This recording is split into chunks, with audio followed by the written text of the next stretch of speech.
Hello, hello. Looks like I already got a few people in. Amazing. Well, just sort of wait a minute or two so everyone can file into the room. Just so everybody knows, say hi in the chat because I do need you guys to help me pick our reading today. So that'll be part of after I do a little intro, I'll tell you what that's all about. But just say hi in the chat so you got that working. Hello. Hola, Nicole. Hi, Sarah. Okay. So, um, yeah, as you guys are saying hi, I'll just do a brief introduction about the book. Hi, Vicky. Oh, amazing. Oh, thank you. Uh, so I'm gonna actually just read like the back cover of the book first, so you guys get a little piece of that while a few other people file in. So if you haven't, if it wasn't obvious already when you click the link, this is my book, 1 Year in a One-Way Ticket, and it's a travel memoir about a trip I did in 2018. So, 1 Year in a One-Way Ticket details the transformative journey of 23-year-old 𝗢𝗍. Born and raised in Toronto under the watchful eye of her demanding mother, 𝗢𝗍 has always believed success means studying hard, securing a prestigious job, buying a home, and starting a family. However, her life takes an unexpected turn when she is rejected from veterinary college, leaving her meticulously laid out plans in ruins and her spirits deflated. Spurred by this setback, what was supposed to be a short pre-vet school trip morphs into an extended year of self-exploration. With just a one-way ticket to Sri Lanka, 𝗢𝗍 faces a series of challenges, from unsettling encounters with volunteer hosts to arduous treks through cold, sickness-inducing altitudes. Yet, these pale in comparison to her greatest anxiety, returning home to confront her mother's stringent 5-year career plan. Candid and inspiring, 𝗢𝗍's story captures her pursuit of bravery, acceptance, and autonomy as she travels the world with a curious and courageous spirit. And so that's the intro about the book. I know most of you guys in here kind of know me already. But for those, if there's anyone here that doesn't, my name's 𝗢𝗍. And when I was a little girl, I dreamed that I might become a ballerina when I grow up. And then at some point, I convinced myself that I wasn't really good enough for that. So then I decided, okay, let me set my sights on trying to become a veterinarian. And then at some point, I started to become unsure of that too. And I realized how overwhelmed I felt. I was constantly worried and guilting myself about how each decision I made would either put me further ahead in life or set me further behind my peers. But when I got that rejection letter from vet college, instead of trying again, like I should have, I booked a one-way ticket to Sri Lanka and I plan to travel by myself for an entire year. And it's that journey that I write about in this blue book. And I chose to write this story because I feel like fear is something that holds a lot of us back in life from doing what we really want to or what's meaningful to us. And so I hope that in reading this story that people are encouraged to fear less, broaden their horizons to new opportunities, and also learn to lead life with clarity and curiosity. And one thing I learned during this trip that was really profound was the fact that there's no make or break to our decisions in life. It's totally okay to change direction, go back to where you started. It's okay to be messy at times. And even if we make the wrong choice, which I don't really think exists, the universe has this really cool way of circling us right back to where we're meant to be in the first place. And yeah, without any more delay, I just want to get started and read a little piece of the book for you today. And because I know a lot of you are interested in some of the places that I went to, I'm actually going to let you choose. So I'm going to give you 3 options for a country. I should have explained this. The book is divided into sections by country and then by city. So what we're going to do is first choose a country and then we'll narrow down to the city. So make sure you're ready in your chat. First vote is between these 3 countries: Sri Lanka, Nepal, or Vietnam. Any takers? So I'll wait a minute, or I guess maybe less than a minute if you guys are fast. So I'll see what everyone chooses. So I'll repeat that again. The choices right now are Vietnam, Nepal, Sri Lanka. I said it backwards that time for some reason. Vietnam, Sri Lanka. Okay. 2 votes for Vietnam so far. And then 1 for Sri Lanka. Anybody else? Nicole says Sri Lanka. Vietnam. Good morning, Vietnam. Okay. Okay. I think I'm trying to see who else hasn't voted that was here. I think that might have been everyone so far. 1, 2, 3, 4, 5, 6. 2 more votes. I'm going to repeat that one more time. Choices are Vietnam, Nepal, or Sri Lanka. Awkward smile as I feel like I'm talking to myself a little bit on here, so it's a little funny. Okay, so far it looks like we're going with Vietnam. So I'm just going to go with that, guys. Now, the next choices are going to be, sorry, because I changed my plan actually very haphazardly for this.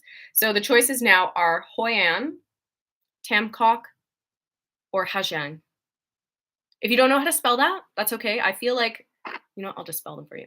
So the first choice, Hoi An, Hoian. Second choice, Tam Quoc, Tamcoc. And last choice, Ha Giang, Hagiang. For those of you that are too scared to spell something wrong, that should help. So let me know out of those 3 choices, everybody.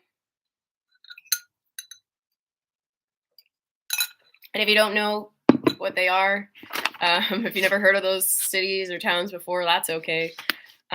Just whatever sounds cool, I guess. One vote for Hoi An. The first one. Okay, that's Hoi An, sure.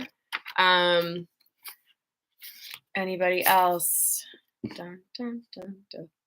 No, just 2 so far. Okay, I'll wait another 30 seconds. Juan, I'm waiting for you. Juan, Christian, Hoi An. What? Hoi An. I think Hogan. I think we're having some autocorrect issues. But I think Hoi An might win because that's already for the second one. Tam Quoc. Okay. Hoi An. Okay. So far it looks like Hoi An. Any other takers for Ha Giang or Tam Quoc? Hoi An. Yes. I got your autocorrect, Juan. Yes. I assumed Hogan meant Hoi An. Same thing, Christian. Guyana. That's a strange. I wonder if that's a typo on your end, or if that autocorrected that, that'd be cool. Okay, guys. So I think I'm gonna go to Hoi An. I won't waste too much time here. Give me a moment. Okay. Oops, I've gone too far. Okay. Any more votes? See. What the heck, man? Oh, it's over here. That's why. I haven't gone far enough. No, I have gone too far. Sorry, guys.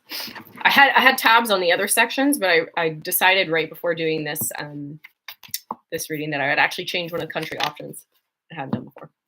Okay, so just for a bit of background on the section, right now I'm traveling with my amazing friend Lauren. So I'm actually not by myself during this part. I was for the first part in Vietnam, but then my friend joins me and we have a lot of fun together.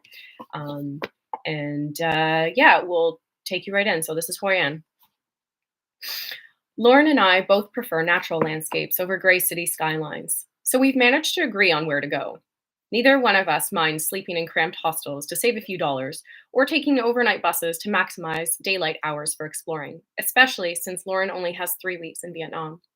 So far, getting along has been easy, but I still wonder if it will stay that way for the whole trip. We've spent 1 day in Ho Chi Minh, where Lauren entered her first temple, another on a boat through the Mekong River Delta, and 2 days in Dalat, hiking to waterfalls. All the while, Lauren has been eating any street food that comes our way, including raw salads.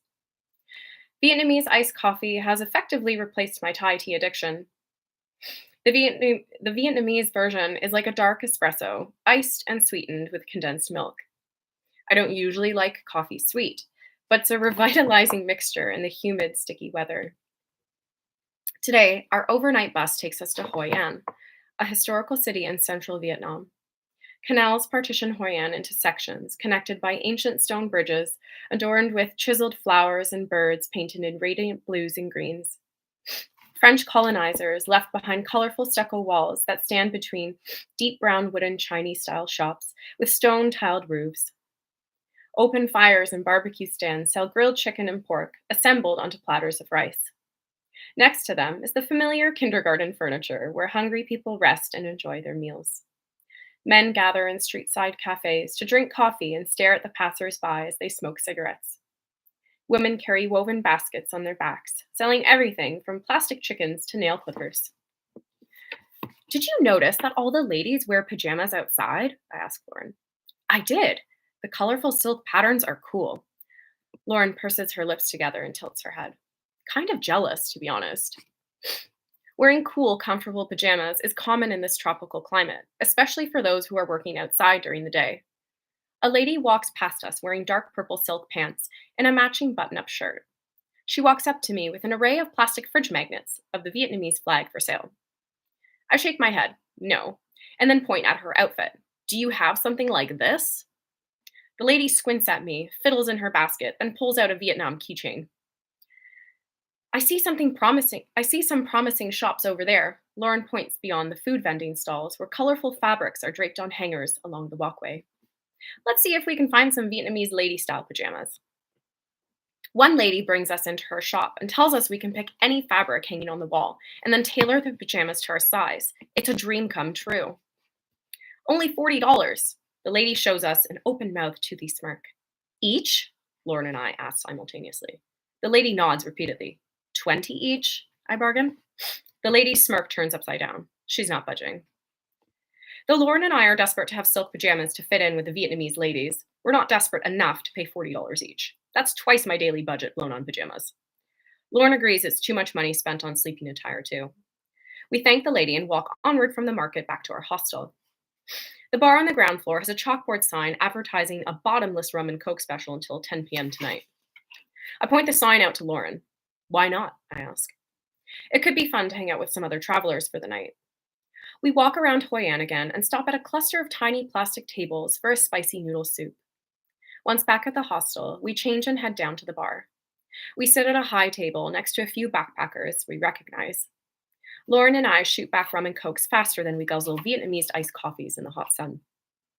I think I'm a little buzzed, I whisper to Lauren. Same, yo, Lauren laughs. We chat with a few people traveling from north to south in Vietnam who show us pictures of places we have yet to see. Ha Giang's conical mountains convince Lauren and me to plan for at least 3 days in the north. 2 rounds of drinks later, massive monsoon droplets tumble from the clouds, forcing everyone to huddle under the bar's awning. The next song blasts from the speakers. I recognize after the first 2 bars of music that the song is It's Raining Men. I turn to face Lauren, but she's out of her seat. She's in the rain, leaping in jetés and pirouettes, and throwing jazz hands into the air. She waves me over to join her as one of the weather girls. I bounce up in a flash, taking my chair with me to use as a prop in our improvised dance routine. The backpackers at the bar whistle loudly and cheer us on. I kick my leg over the chair and tombe onto the brick stones beneath us as Lauren pas de bourrées around the patio. The crowd grows wilder and louder, which eggs us on to continue until the song finishes. I couldn't just sit there while It's Raining Men played, Lauren huffs, in the pouring rain. Totally. I hunch over to stretch my hamstrings. That would have been a huge missed opportunity. Out of breath, we head to the bar to refuel. Wow, a guy next to us at the bar nudges my shoulder. Are you guys like dancers or something? Lauren and I exchange a glance, grin, and then reply in unison. Yeah, you could say that. We're the rock stars of the party. Even more awesome is that one guy we were chatting with earlier filmed our improvised dance. Other people probably filmed it too. Somewhere out there, maybe even years from now, there will be a traveler reminiscing over that one time 2 crazy girls at a hostel bar broke into a jazz routine in the pouring rain. The high from spontaneous choreography and rum and cokes wears off by morning. No longer rock stars, we're burned out musicians in a trashy cover band. Geez, Lauren props her leg up on the bedpost. I burned my leg so bad. Crap. I zip open my pack and hand her the disinfectant I've kept in my bag since the dog bite. I forgot about that. Lauren had leaned against a motorbike outside the bar that had been running only a few minutes before we got there. The exhaust pipe singed her calf like a branding iron. Lauren reminds me that I got the hiccups for over an hour late last night. Before breakfast, I quickly jot down yesterday's events in my calendar. Walked around Hoi An, free drinks, raining men in the rain, Lauren's burnt leg, hiccups. We change the bandage on Lauren's wound, eat a few pancakes included in our nightly hostel fee, and pack up our backpacks to leave for the next city on our itinerary. The air is thick with humidity, even in the morning. We haul our hungover bodies to the closest bus station in silence, focused on hoisting our feet forward. While we wait for the bus to fill, Lauren and I buy iced coffees from a vendor in the station. A single sip settles my sourness in the stomach, rejuvenates my mood, and gives me a renewed energy to speak. Last night was a blast and worth the dance in the rain, but I'm not feeling too blessed right now. Agreed. Lauren uses her iced coffee induced energy to rant. Can you believe what that girl said? Every day she's been too hungover and has been stuck here for over a week. Imagine spending every night drinking at the bar with those backpackers and not having the energy to see anything else. Messed up, man. There are different kinds of travelers out there. I lean back to drink the last sip of coffee. We might find it messed up, but some people prefer to hang out with other foreigners and drinking every night. I guess that's true. Lauren shrugs her shoulders and places her coffee cup down. Well, thank God I'm traveling with you instead of a girl like that. I can't wait to explore tomorrow without a hangover. With Lauren, I can be wild and crazy, drink and dance like a maniac, while also prioritizing adventures into the unknown. Whoever told me I couldn't do both things anyway? Just because I want to travel deeper and immerse myself in culture doesn't mean I can't flaunt my wild side. Some might call me a hypocrite for trying to do both things at once, but who cares? When I was in Toronto, I always felt pressured by what everyone around me would think or say about me. That seems foolish now. Worrying about people's opinions would be lost energy that could be spent on a tour jeté or hiking trails. And that's it for that section, everybody. That was a bit longer than I thought I would take reading that, but that's okay. Before I open up to questions, I just want to let everyone know I'm going to copy and paste this into the chat. Make sure you open it and save it. So if you buy a book this month, I'm doing a $200 giveaway for an airline that will be determined by the location of the winner because I have a lot of people from overseas that are participating into this. So I don't want to make it like a Canadian airline where I'm from because it won't necessarily work very well. So basically, if you fill out this form, you buy a book, you have to follow me on Instagram and you'll be added to my email newsletter, but you will be entered for that $200 voucher for an airline so you can fund your next trip. So yeah, hopefully you get on that, and that's all I wanted to say for now. Oh, sorry. But I'm now going to open up for questions. So it doesn't have to be about the book necessarily. It can be about travels in general. It could be about the reading too. I don't mind. Literally anything. I do have some sort of general questions that I can answer if no one has any questions to start. Yeah, but I'll leave it for like 30 seconds or so, see what everyone has as far as questions go. Oh, and I meant to mention, this is my bad, the whole dancing bit. So that scene, what inspired the cover of the book? I'll get to that in a second. We both, Lauren and I, we did dance together in high school. So that's why the improvised dance routine was kind of like a standard thing for us. Just in case anyone's wondering, that would be kind of a weird thing to do. And okay, we've got some questions. So what inspired the cover of the book? Okay, great question. A few things. Well, for starters, the red backpack. I'm just going to lean aside so you can see a bigger version of it than me holding up the book. So the red backpack, I actually use this red backpack. I didn't refer to it in that reading, so you don't know, but it's kind of like a through line throughout the book where I reference my big bag. So I basically had everything for a whole year inside this bag. So that's why it's important. And funny enough, actually, one of the potential titles actually had one backpack in it, but now it's just 1 year and a one-way ticket. So that was important for it. The shoes, there's also a lot of reference to my my passion for dance and my influence in dance throughout life.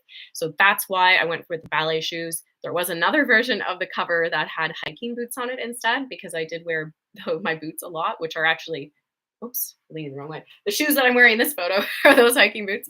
So I did reference that. So it was hard to decide, but eventually, because I felt like it was kind of unique having the ballet shoes in front of the hiking backpack, I thought that would be intriguing.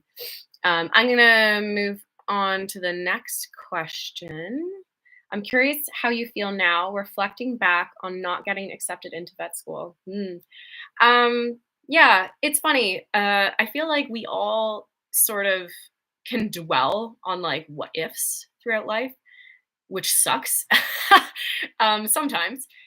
But at the same time, like I feel like if it was meant to be, it would have happened. I guess I feel like it was almost like it meant to be that way so that I could end up being where I am now and having all these different experiences.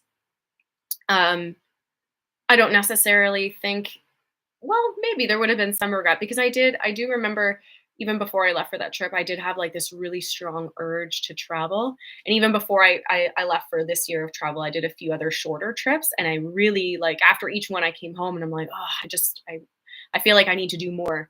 So maybe there would have been some regrets. I don't know. That's an interesting question to think about. But I feel good if that answers it. Like I feel very grateful that it happened and that I got to do what I did and that I'm here now. Because maybe if I got into vet school, I mean, this book wouldn't exist, and that I feel like would be a shame. Um, and I'll go to your next question, Sarah. How does your mom feel about the book? There's ha ha ha's in there for anyone that's not seen it.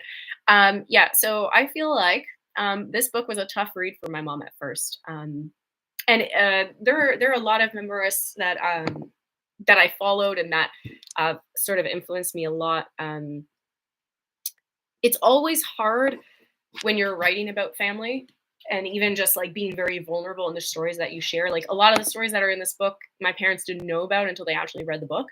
So it was hard, but um, I think that, it definitely actually even makes like a relationship stronger sometimes because, there's a lot more honesty, I guess, between us. And I think after I think it was hard for her to digest when she settled down. Um, explaining to people or family, friends, whatever people are in your book that it's not about what you said or did. A memoir is about all the experience of the main character, which in this case, I guess, is me. So it's all about how I embodied whatever happened around me. I'm not necessarily saying that's how these characters wanted to make me feel. That's definitely not the case. I have no idea how the people that treated me expected me to feel. But I can only tell the story as I felt it, right? So that's kind of what you'll hear other memoirists say a lot too. It's all about how it happened to you, not necessarily this is what it is. Everything is a little bit subjective, of course. So yeah, I hope that answers your question. You can always chat back. Max wants to know, was there someone you missed the most during your travels? Okay. I missed a lot of things. So I missed Olivia and Cass a lot. They are actually the one of the few people in the book that still have the real names included in the story, which is cool. Um, yeah, most of the names I changed just to protect everyone's privacy. But yours stayed. I missed the dog a lot. My dog, also Max. But I think the hardest part about leaving home is always leaving our animals. I know this sounds crazy, guys, but hear me out. It's so easy to like video call your parents or friends, and it feels like they're quite close. I mean, there's always like the distance, but you can connect with someone pretty easily these days. It's not like we're writing like letters and mailing them now, right? So that was pretty easy to deal with. But like dogs don't really get video calls, or at least mine doesn't. So that was really hard for me. I missed the dog coming home. Like I was just obviously I was excited to see friends and family, but I missed the dog so much. Yes. I'm gonna move on to the next question. I appreciate that response. Would you reconsider vet school? Probably not. No. I think I have other more wild dreams and more delusional things to do than that. And I feel like I don't want to go into them right now. But I don't think so. I don't think it's something I want to go to at this point. Yeah. Okay, would it be it would be interesting to for your parents to read the intimate details in the book. Yeah, it is interesting. They've already read it, so you can ask them about that sometime. Okay, naughty dogs. That's so true. Yeah. Um, do you have anything you regret other than packing a bike lock? Yeah, for I'll just explain the bike lock thing very quickly. Olivia was graciously at my book launch party on Saturday, and someone asked. I don't know if it was you, so my bad. Someone asked if there was things that you wouldn't pack or would you pack differently going back, and one of them was a bike lock. Like I read somewhere on a blog that if you're on a train, this was specifically in India, that, you can use a bike lock and like put your bag hooked up to like a bar or something. I'm like, oh yeah, that sounds so smart. Yeah, it is really smart until you're lugging around a freaking bike lock in your bag. Like those things are heavy. Um, so yeah. Other than that, no, I don't think so. Like, cause there were a lot of like dumb things that I did, that I think, it's kind of like, your parents or teachers will tell you don't do this, but you kind of don't really learn until you actually go through this stuff yourself. And I do think even like the bad things that happened it really helped shape me in some ways. Some people might find that a little bit crazy. They're like, why would you want to be like stuck in a hotel room? There's someone's knocking on the door and trying to get in. Why would you want to be stuck outside an airport overnight in the middle of nowhere? But they still teach you lessons. Like, yeah, probably a little bit dangerous, but yeah, definitely helps you in making decisions in the future to be much smarter. And given, of course, like this book is a story, I was 23, 24 that year. I was pretty young. Still feel pretty young. Yeah. So I guess I wouldn't say regrets. No regrets. I know. I know you love culture shock. What was the thing you were most choked shocked about? Choked is great too. Um. Okay, that's a good question. What was most shocking? What was shocking to me? Um. I would say. Hmm. I think actually I'm not even sure. Yeah, it's hard to say. Maybe not necessarily the culture shock. Um, but it's funny. I feel like most of the times, like when I felt like I didn't fit in, it wasn't even necessarily like in a situation where I was with like local people. It was often like backpackers and other travelers. Sometimes I would feel like that weird social anxiety and feel out of place. There's a funny section in the book in Sri Lanka where I kind of show that how I'm talking to these two girls and one of them kind of says something a little bit like mean to me and I'm like, oh. So for me, it was like at first I felt like I almost didn't fit in because I was very new to like traveling solo for that long. I had only done like short trips, and I kind of felt like I had something to prove almost. I don't know if that's quite the right phrase to use, but I struggled with that a little bit for like the first month or so. But then eventually I was just, so used to like getting used to um doing my thing. Like I was in a sort of travel routine that I kind of got over that, I guess, eventually. Do you think solo female travel is for everyone? Hmm. Okay. That's an interesting question. I had a discussion actually with someone, a friend of mine that came on Saturday, and she said something to me, and I just want to share it now. She said that it's funny because a lot of people say, "Oh, like solo travel is not for me," but she said, "I feel like as far as like embodying myself as a woman, solo travel was really like a rite of passage for me." And I agree with that statement. And I know it's hard to go alone if you've never done it before. It can be very scary. It is scary. Um, but I do feel like it's something that maybe everyone should at least give a shot maybe once just to see. And it doesn't even have to be like a big trip. Like I'm not saying go away for a whole year by yourself. Like that's a little wild.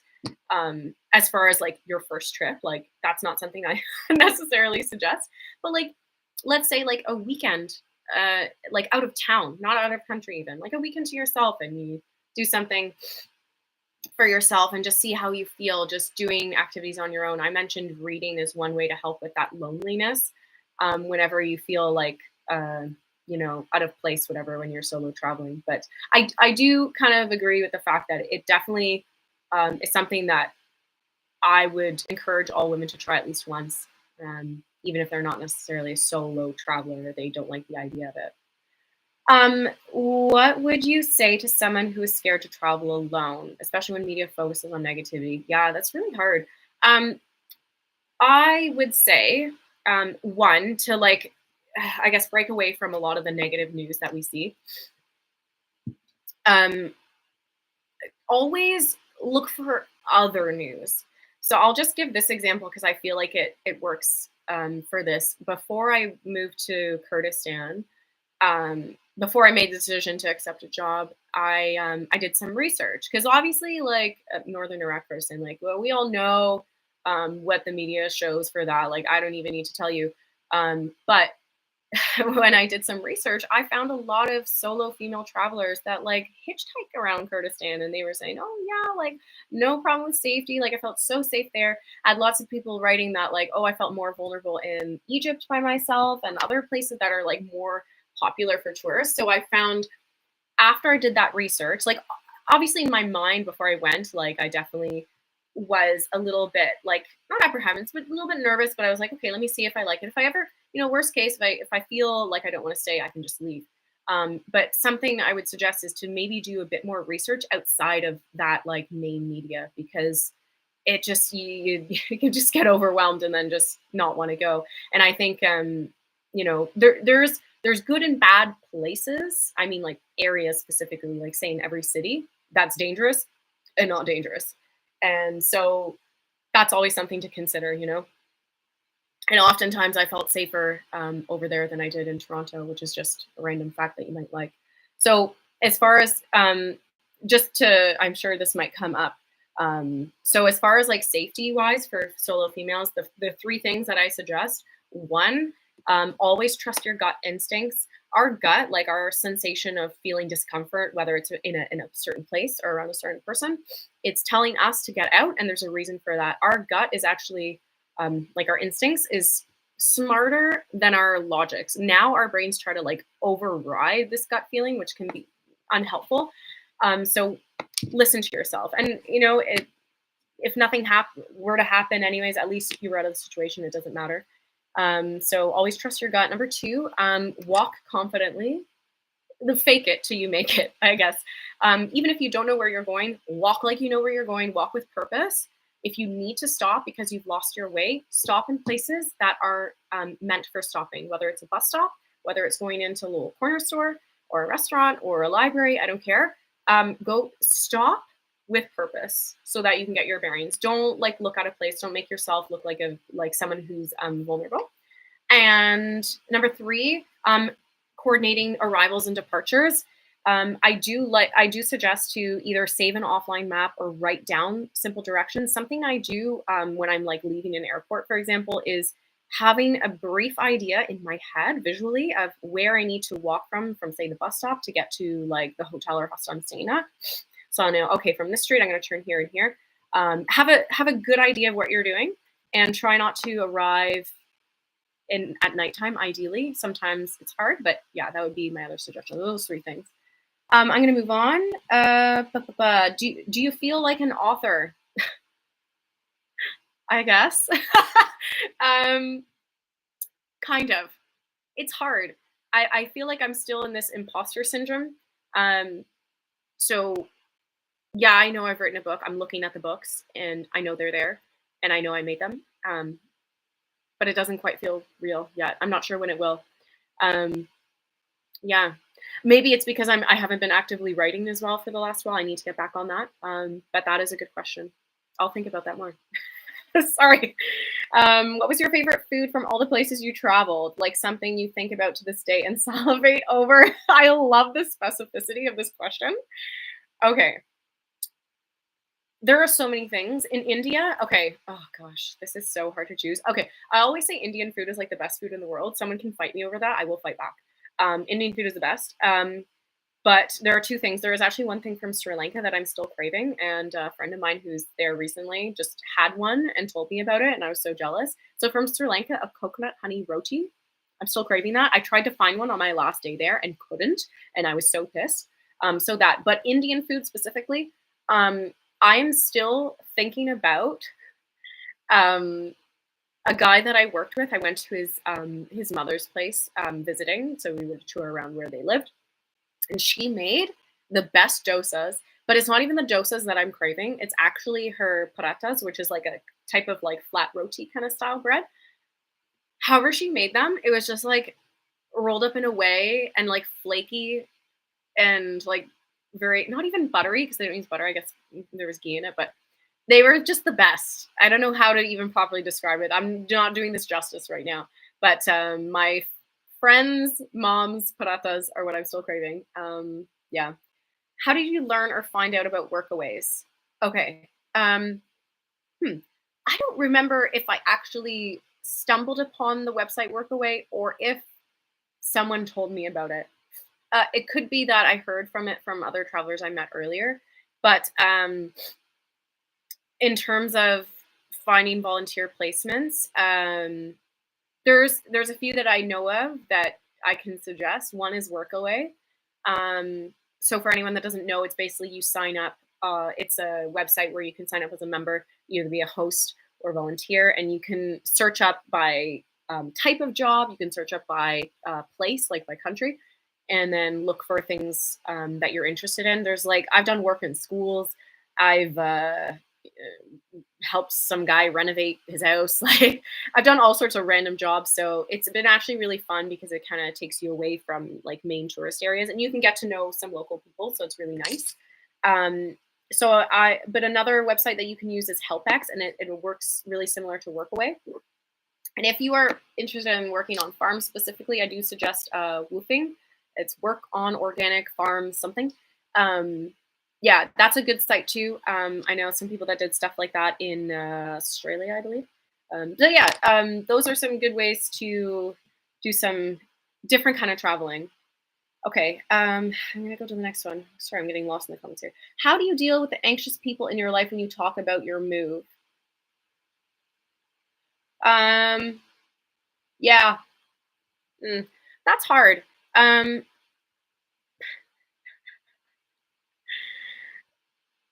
I think, you know, I think I like to tell family that gets worked up about it is that like, you know, it is my decision to do wherever I go, whatever I do, I am an adult. It's my decision to go where I want, I guess. But I do a bit of research. Like I generally will try to search up if something is a bit sketchy. Like for example, before I moved to the Middle East, I did do a bit of research and I was watching lots of videos, etc. And that was my decision. I said, look, well, here's what I found. I know you see this kind of stuff too, but this is I'm gonna go, and that's my decision. I guess I don't maybe deal with them in that great of a way. You can ask my parents, I guess, about that. Okay, let's see here. Have you heard about imposter syndrome? Yeah. Do you ever feel like that as a traveler or as an author? As an author now, for sure. As a traveler, no, not anymore. But I did.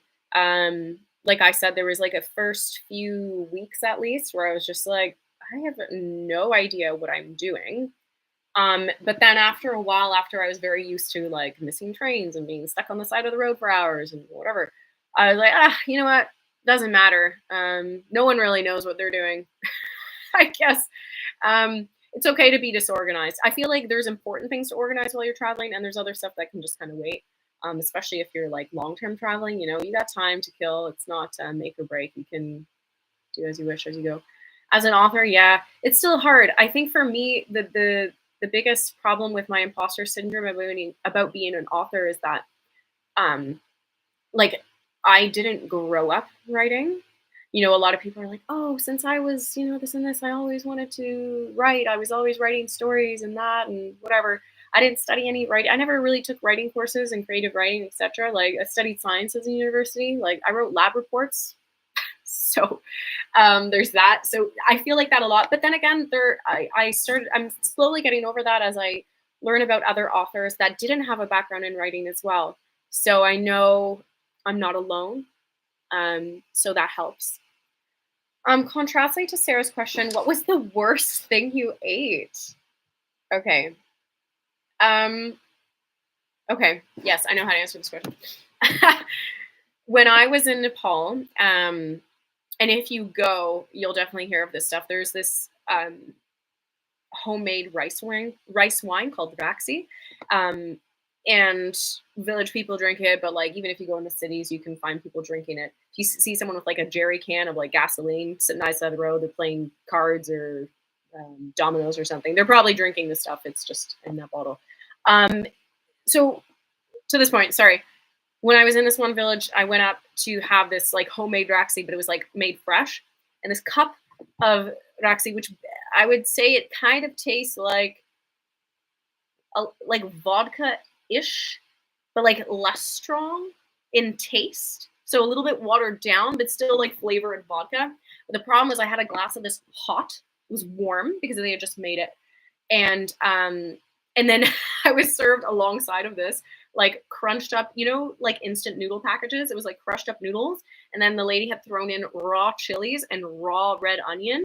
So imagine I've got this raw chili onion raw noodle thing, washing it down with the watered down vodka, which was warm. Needless to say, it didn't go down well. I think my stomach was in pain after that. But shame. I mean, it was very, she was a lovely lady, and I appreciate her sharing that with me. But in any case, that's that. I'm going to leave that question. I'll take questions, guys, for another like 5 minutes. I'll just say I want to cut it off because it is going a bit long, but that's all right. Sarah, I bet it was the time she had to go to the hospital when she was in Sri Lanka. Incorrect. No, that food that made me really sick, it was actually in India. It was the best food, and 100% I would eat those momos and those was it kati roll? I forget. I would eat them again. They were so good. Indian food's the best. Actually, no, I can't assume your next move. Oh, when you talk about your next move. Oh, I see. You're referring to that. Yeah. I don't think my people get that anxious anymore. I think they're kind of used to me now. It's been a while. I think it's when she ate cartilage. Oh, the cartilage. Oh, that was actually a funny thing. Okay, I say Indian food was the best, but there was this one time that my housemates, my coworkers, he brought back pork isn't really a thing there. But he brought back, he's like, oh, you got to try this place. And so he brought the meat, and it was literally just cartilage pieces. Now the sauce that was on them was phenomenal. But I was like, dude, like, is there any like meat pieces on here, or is it just straight cartilage? He's like, no, we like the crooks pieces. I was like, what? That's crazy. But to each his own. People like different stuff in different places in the world. So that's funny. Okay, next question. I think you mentioned you took 10,000 Canadian with you for the year, or was it 14? Mm-hmm. So I had in my account around 14,000 saved up, but I did not end up using even 10 grand. So yeah, anyway, do you think with this economy a solo traveler could use? Yeah, that's a hard question for me to answer. But I will say, you know what? I'm not going to say it's not impossible. It would just mean that you would have to travel very cheaply. Like considering that you can still volunteer in a lot of places, you could probably get by. But it depends how fast, depends how far you want to go. Like if you're going to be flying between different countries a lot, then that's going to affect how much you spend. Versus if you're just taking buses and you're staying more within an area. It also depends where in the world you're choosing to travel to. Like I spent a lot more money in Spain than I did in Vietnam or Thailand, right? Because I spent a lot of my time in Asia, I think that definitely had an impact on how little I was able to spend. Of course, now it's changed. So maybe if we work with a bit of inflation, I would say, I don't know. I'm not into economy stuff. Please do not ask me any questions about economics. I will not be able to answer them.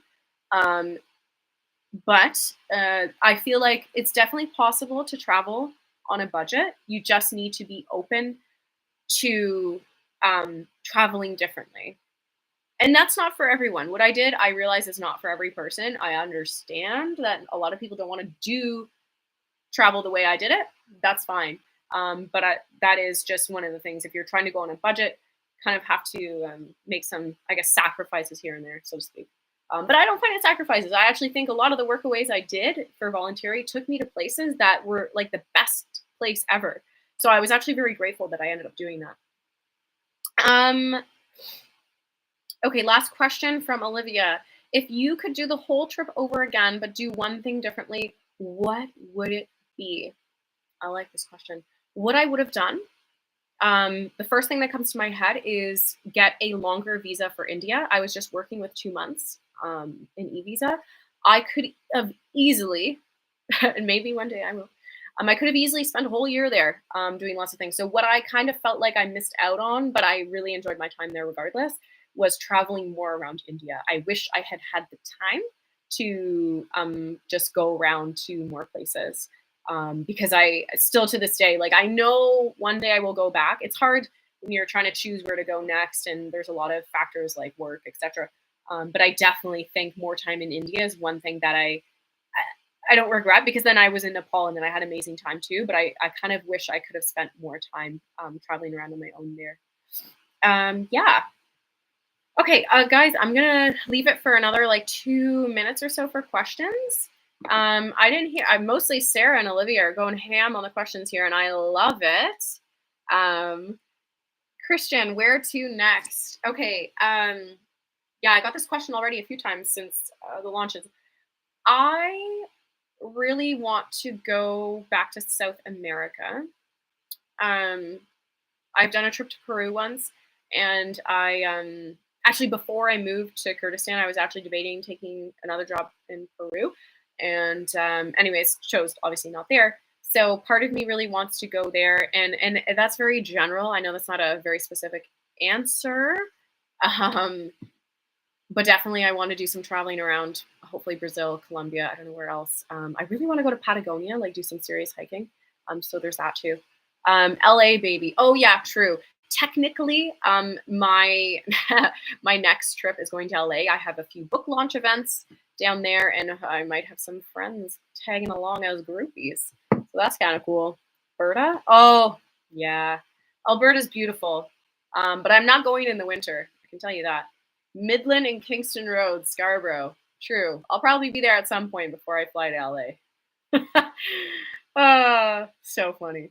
I love that. Yeah, Alberta. It would be nice to do more traveling there, actually. And even actually BC. Like, I definitely want to go back. I've gone a few times to visit, and I love it out there. I actually sometimes wish my parents, when they had immigrated here, just ended up in Vancouver. I feel like that would have been cool. Toronto's cool, I guess, too, because obviously I have so many awesome friends here that I always want to come back to. So it's hard. No regrets, right? That's what we were saying earlier. We got a spare room for you now. Woo! All right. Sounds good. As long as you don't take me snowboarding or skiing, because I don't want to die. I'm very poorly coordinated. That's what I mean by that. Okay, we got 2 minutes left for questions. I guess we'll cut it off there. Since I think most of you have asked questions, I haven't heard anything from Juan or Nicole or who else was in here, Vicky. Not that you need to. You don't need to ask questions. That's okay. Yeah, I'll just remind everyone again, since I have a minute here, to make sure I'm going to put it in the chat once more, actually, just in case anyone missed it. So that, again, if you buy a book, fill this out, okay? There is a section there. I know you guys are online, so anyone that is buying it online, there's a section where I just want you to send me a screenshot of the order, just so that I can confirm that you got the book. And you'll be entered for my $200 giveaway for an airline. Yeah, that'll be fun. I'd love to see where people decide where to go next. Anyone, if you have travel plans in the next minute, tell me where you're going. I love to hear. I think Christian has plans for Portugal, if I'm not wrong, which is amazing. I'm so excited for you. It's going to be wonderful. I actually want to go back to Portugal and Spain at some point too. I'd love to go like south of Spain, since I spent a lot of time in the north when I was there. So yeah. Oh, Christian says yes, yes. Portugal. Woo woo. And I had someone in my last launch that was asking me if I went to Madeira in Portugal, like one of the big island, but there's other islands as well. And I really want to go to the islands. Like that's something I want to do for sure. How can I personally buy a book from you with your autograph since I missed the in-person at the cafe? If you're free tomorrow night, if not, I will leave one for you here before I fly out. Okay, don't worry, Sarah, we'll figure this out. Okay. Anywhere Porter is flying. Yeah, agreed. Porter is amazing. Yeah, I'm just gonna wrap up since we got no more questions in the last 2 minutes.